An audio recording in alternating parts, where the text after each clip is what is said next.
Démat tout le monde, aujourd'hui une vidéo qui va être assez courte je pense sur la fabrication d'un outil simple mais très efficace, une jauge d'épaisseur. Lorsque je creuse dans mes sculptures, je me retrouve souvent avec la crainte de traverser la pièce parce que je ne vais pas avoir laissé assez d'épaisseur.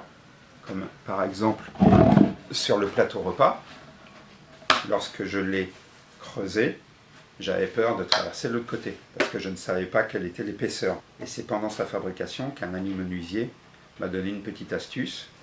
Il m'en a fait un croquis ici, là, sur l'établi. Et c'est donc ça qu'on va voir ensemble. Alors le principe est très simple. Nous allons fabriquer une paire de ciseaux. Une grande paire de ciseaux. En gros, 2 tasseaux percés en leur milieu. Ils sont fixés. Cette mesure-là est égale à celle-là. Donc de ce côté-là, vous prenez l'épaisseur sur votre objet. Et à l'opposé, vous mesurez.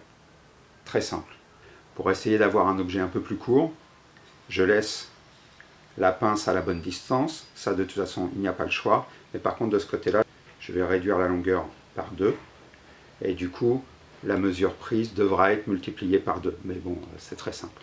Donc l'idée, c'est d'être le plus simple possible, d'être le plus rapide et de faire ça avec ce qu'on a sous la main. Ce qui est génial avec les outils qu'on fabrique soi-même, c'est qu'on va pouvoir les adapter aux dimensions dont on a besoin. Typiquement, moi, il faut que le bec, la longueur de bec de la jauge, fasse au moins cette distance-là pour que je puisse aller mesurer jusqu'au milieu. Donc je vais prendre des mesures et passer très rapidement à la fabrication. Je vais utiliser une scie hache en tournée, mais ça peut être fait à la scie sauteuse.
Arrivé là, le projet m'ennuie. Je le trouve trop simple et pas pratique à utiliser. Il faut 4 mains pour tenir la pièce, l'outil et le régler. Je vais essayer d'intégrer un système de mesure.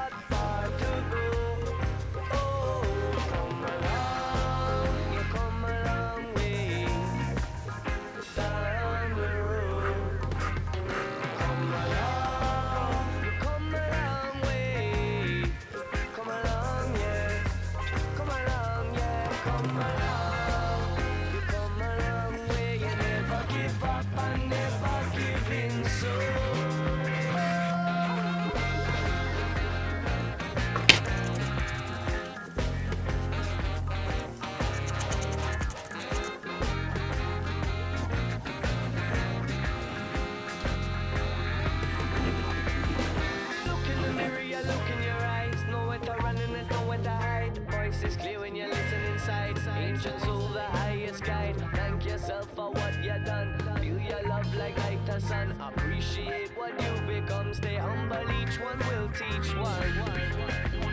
Each one will teach one. Each one will teach one. Each one will teach one. Each one will teach. Les repères de mesure vont être des deux côtés. Sur la face extérieure, je crée un biseau pour plus de lisibilité.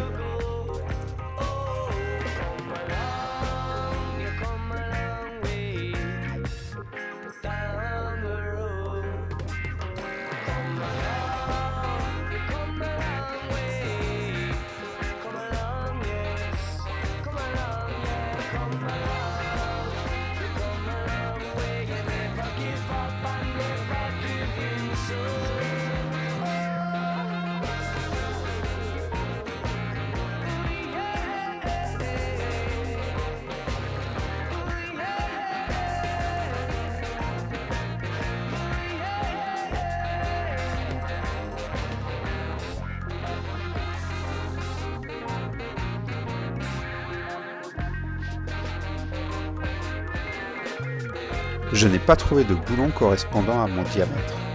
Je décide d'agrandir le trou avec une fraise étagée. Comme ça, je suis sûr du centrage. J'adore cet outil.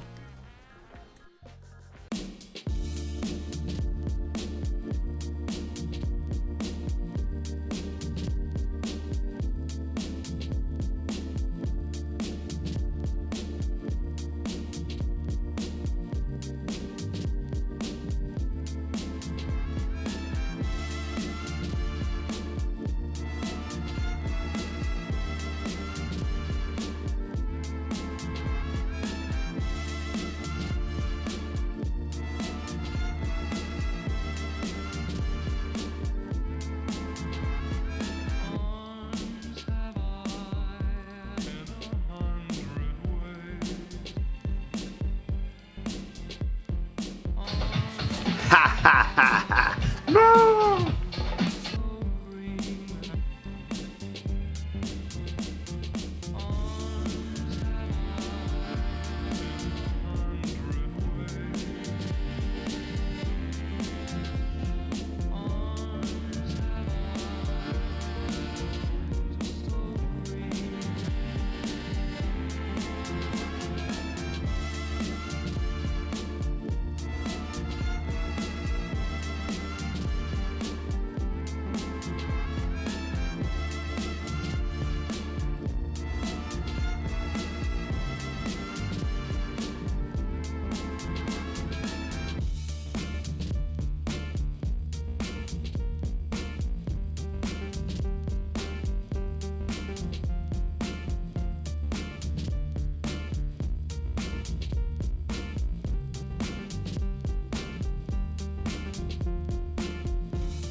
Voilà, c'est fini.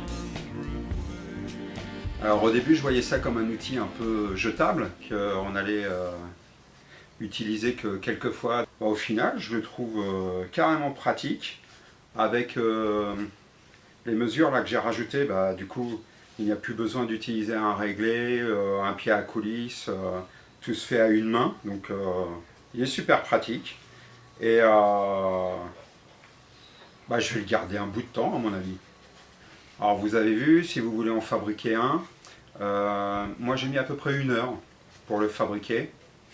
J'ai un petit peu changé en cours de route, et puis il y a le tournage, mais en gros 1 heure. Et ce qui est bien, c'est que vous pouvez en fabriquer plusieurs en fonction de vos besoins. Donc les deux données qui sont importantes, c'est cette longueur-là, en fait, et la hauteur ici pour passer par-dessus l'obstacle qu'il va y avoir. Alors du coup, au début, Comme je comptais faire une pince de l'autre côté aussi, à mesurer, j'avais fait cette distance-là, la moitié de celle-là, pour réduire un petit peu l'encombrement de l'objet. Mais comme j'ai changé en cours de route et que j'ai fait la graduation, bah du coup, en réalité, on pourrait réduire encore. On pourrait le mettre juste là. Bon, après, ça fait une espèce de poignée aussi, donc ça ne rajoute pas beaucoup à l'objet. Au début, j'avais même pensé à faire un peu comme des ciseaux. Ce serait à étudier ça, mais peut-être en grandissant cette partie-là, et en faisant un trou ici, on peut peut-être avoir un effet de ciseau pour l'utiliser à une main. Ça, après, ça à étudier. Ouais, c'est possible en fait. En creusant cette partie-là et en mettant 2 trous comme ça, on peut en faire une paire de ciseaux à utiliser à une main. Parce que là, pour l'instant, on l'ouvre à 2 mains et on le ferme à une main. Donc on pourrait faire les 2 actions à une main. Si jamais vous faites le vôtre, bah, n'hésitez pas à me le mettre en commentaire, que je vois ce que vous avez fait. Et puis même si vous en avez déjà fait vous-même, montrez-moi vos créations. On le teste ?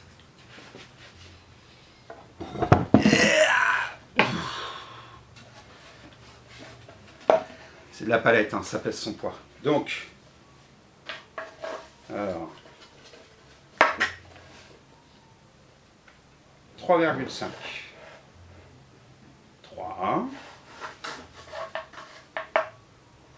3. 3. Ouais, j'ai été plutôt précis. Hein. Donc franchement, super pratique. Et puis si vous voulez vous éclater, vous pouvez en faire une baleine. Vous lui faites un petit... Ah ouais. Tiens, je vais l'appeler comme ça, la baleine. Il y a moyen de s'éclater un petit peu avec le style. En mettant des yeux, en faisant une petite nageoire et tout. Une fois que vous l'avez fait, filez-le à vos enfants. Ils vont vous le peindre. Ouais, franchement, je suis très content. Quand vous n'en avez plus besoin, accrochez au mur. Nickel. Voilà. Merci d'avoir regardé la vidéo. J'espère que ça vous a plu. Et je le répète, hein, si vous en faites, bah, montrez-moi. Si vous avez des petites remarques, je ne sais pas comment ça s'appelle en vrai. J'appelle ça une jauge d'épaisseur, mais ça a peut-être un autre nom. Je sais que ça existe. Hein.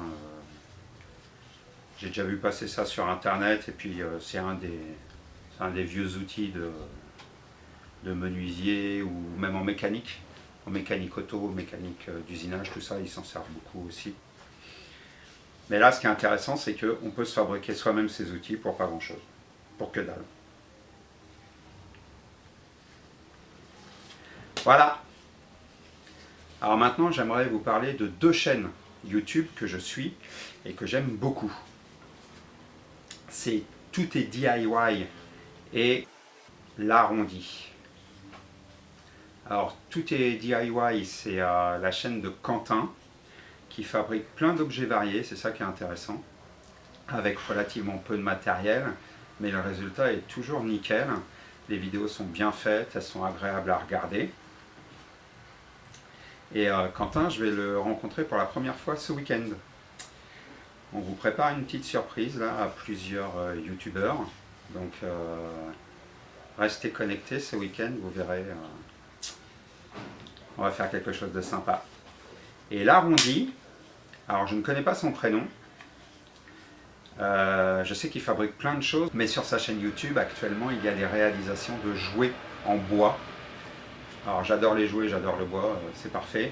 Et ses réalisations sont excellentes. Il y a des motos, avions, bateaux. Il est super sympa.